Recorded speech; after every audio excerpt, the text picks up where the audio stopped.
Warahmatullahi wabarakatuh. Bismillahirrahmanirrahim. Alhamdulillahi rabbil alamin. Assalatu wassalamu ala rasulillah Muhammadin sallallahu alaihi wasallam wa ala alihi wa ashabihi wa man tabi'ahum bi ihsanin ila yaumiddin, amma ba'du. Ibu-ibu dan bapak-bapak, saudara-saudara jamaah salat zuhur Masjid Asyifa Rumah Sakit Ulin rahimakumullah. Pertama-tama kita seharusnya bersyukur kepada Allah Subhanahu wa taala pada siang hari ini kembali mendapat kemudahan untuk sholat berjamaah. Yang kedua, kita juga tentu saja menghadapi banyak tantangan, rintangan, apalagi di rumah sakit, mengobati, melayani pasien, bagi para dokter dan tenaga kesehatan, juga bagi para keluarga pasien menghadapi musibah untuk berjuang mengembalikan keluarga-keluarga kita menjadi sehat kembali. Nah, di tengah perjuangan itulah Rasulullah sallallahu alaihi wasallam dalam hadis riwayat Bukhari dan Muslim mengajarkan kepada kita bahwa kita harus mengatur, untung kalau bisa mengatur rasa atau perasaan kita untuk merubah pikiran kita. Jadi main itu saya kira perasaan itu dapat mengubah brain mungkin pikiran. Jadi rasa diubah untuk mengubah pikiran. Memang terlihat mudah kalau diomongkan, mengubah rasa untuk mengubah pikiran. Main yang merubah brain. Tapi itulah yang diajarkan oleh agama kita, terutama melalui zikir-zikir. Jadi Nabi itu banyak sekali mengajarkan zikir. Salah satunya yang ingin ulun jelaskan pada siang hari ini diriwayatkan oleh Imam Bukhari dan Muslim an Ibni Abbasin radhiyallahu anhuma, dari Abdullah bin Abbas radhiyallahu anhuma, anna Rasulullah sallallahu alaihi wasallam, bahwa Nabi itu idza asabahul kurabu, apabila beliau menghadapi suasana yang genting, suasana yang disebut dengan musibah, di samping beliau membaca inna lillahi wa inna ilaihi raji'un, beliau membaca la ilaha illallahu al-azimul halim, la ilaha illallahu rabbul arsyil azim, la ilaha illallahu rabbus samawati wa rabbul ardi wa rabbul arsyil karim. Itu zikirnya Nabi. Sehingga kalau kita baca sejarah Nabi, hampir tidak pernah masalah-masalah yang dihadapi oleh beliau itu membuat beliau surut atau membuat beliau takluk kepada suatu masalah. Tetapi berbagai masalah yang beliau hadapi itu mendapatkan solusi atau jalan keluar yang sangat baik. Coba misalnya kita lihat perjuangan Nabi di Mekah. Perjuangan Nabi di Mekah itu pertama-tama Nabi diganggu. Tahun pertama, tahun kedua, tahun ketiga itu Nabi diganggu. Tapi yang diganggu adalah pengikut-pengikutnya. Karena pada waktu itu Nabi masih punya Abdul Muttalib, kakeknya yang sangat berwibawa. Nabi masih memiliki Abu Talib, pamannya yang berani. Sehingga yang diganggu adalah pengikut-pengikutnya. Nabi terus sabar dan berdakwah. Tapi di ujung-ujung dari masa Mekah, Abu Talib sudah tidak ada, apalagi Abdul Muthalib sudah lama meninggal. Maka sasaran gangguan itu adalah Nabi sendiri. Maka akhirnya Ali bin Abi Thalib mengatakan kepada Nabi Muhammad yang sekaligus juga adalah mertuanya dan sebenarnya adalah sepupunya, kakak sepupu. Apa katanya? Engkau ya Rasul harus pindah. Itulah yang melatar belakangi peristiwa hijrah. Pindah itu hijrah. Sebenarnya itu adalah puncak ujian yang sangat berat yang dihadapi oleh Nabi. Tapi Nabi berzikir. Nabi mengatakan dalam riwayat itu beliau berzikir, la ilaha illallah al-azimul halim, la ilaha illallah rabbul arsyil azim, la ilaha illallah rabbus samawati wal ardi wa rabbul arsyil karim. Nah, karena zikir itulah yang mengubah rasa. Rasa akan mengubah pikiran. Pikiran itu akan mengubah segalanya. Nah, kita lihat misalnya, la ilaha illallah al-azimul halim. La ilaha illallah, tidak ada Tuhan yang benar kecuali Allah. Siapa Allah itu?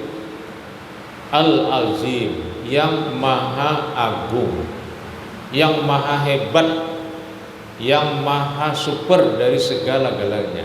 Itu harus kita yakini dalam berzikir, bahwa kita memiliki Tuhan, memiliki Allah yang azim. Tetapi, nah ada tetapinya, Allah yang maha agung, yang maha kuat, yang maha super dari segala-galanya itu, Dia adalah yang maha pengasih, penyayang, penyantun kepada hamba-hambanya. Beda kalau kita membayangkan seekor harimau. Nah, seekor harimau binatang yang sangat berani dan ganas. Harimau raja hutan. Tapi harimau ganas. Tentu kita tidak mengatakan tapi kan, tapi dan. Harimau itu raja hutan dan ganas, akan memangsa setiap orang yang mendekatinya pada saat dia lapar. Takut kita kepada harimau. Tapi dengan Allah, Allah itu maha agung, maha hebat, maha kuat, maha perkasa, tidak pernah terkalahkan. Tetapi Dia maha pengasih dan penyayang kepada orang yang mendedikasikan dirinya sebagai hambanya. Maka tenang kita. Itu juga yang dikatakan di dalam, misalnya faiza faraghta fansab wa ila rabbika farghab. Itu sama maksudnya.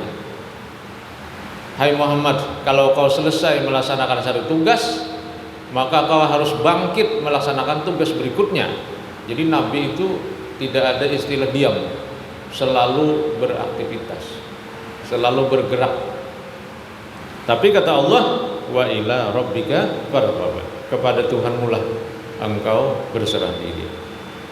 Sama dengan laqad ja'akum rasulun min anfusikum azizun 'alaihi ma anittum harisun 'alaikum bil mu'minina raufur rahim. Fa in tawallau, kalau mereka berpaling dari dakwahmu, meskipun kau sudah habis-habisan berdakwah kepada mereka, faqul hasbiyallahu, maka katakan cukuplah bagiku Allah, la ilaha illahu, tidak ada Tuhan kecuali Dia, wa huwa rabbul arsyil azim, Dialah pemilik aras yang agung. Jadi kita harus membangun rasa bahwa Tuhan itu maha segala-galanya. Tetapi juga kita harus membangun rasa Tuhan itu maha pengasih, penyayang kepada hamba-hambanya. Maka kita kemudian mendedikasikan diri kita menjadi hamba Allah. Maka doa-doa kita terasa sangat cepat diijabah oleh Allah Subhanahu wa taala. Yang kedua, Nabi mengatakan la ilaha illallah rabbul arsyil azim. Tidak ada Tuhan yang benar disembah kecuali Allah. Allah itu memiliki aras yang agung. Dulu orang kesulitan memahami aras. Mungkin 30 tahun yang lalu susah. Tapi sekarang sudah ada titik terang. Aras itu apa? Diasosiasikan dengan kecanggihan teknologi informasi. Nah, kita pakai Google. Google itu apa? Google itu kan sebenarnya teknologi. Tapi teknologi itu ada pusatnya, ada server raksasanya di Amerika sana. Yang di situ terkumpul berbagai data, big data. Nah, aras itu diterjemahkan dengan pusat kendali raksasa yang dimiliki oleh Allah. Maka dari pusat kendali itulah kita bisa memahami innama amruhu idza arada syai'an ayyaqula lahu kun fayakun. Allah itu kalau ingin sesuatu tinggal pencet saja kun fayakun. Jadilah jadi. Nah, jadi kita juga harus membangun rasa bahwa Tuhan itu tidak ada yang susah bagi Tuhan, tidak ada yang sulit bagi Tuhan. Tuhan itu innama amruhu idza arada syai'an ayyaqula kun fayakun. Dan dia memiliki aras, dia memiliki sistem kendali raksasa. Kalau Google memiliki server raksasa, itu masih kecil. Allah memiliki aras yang agung.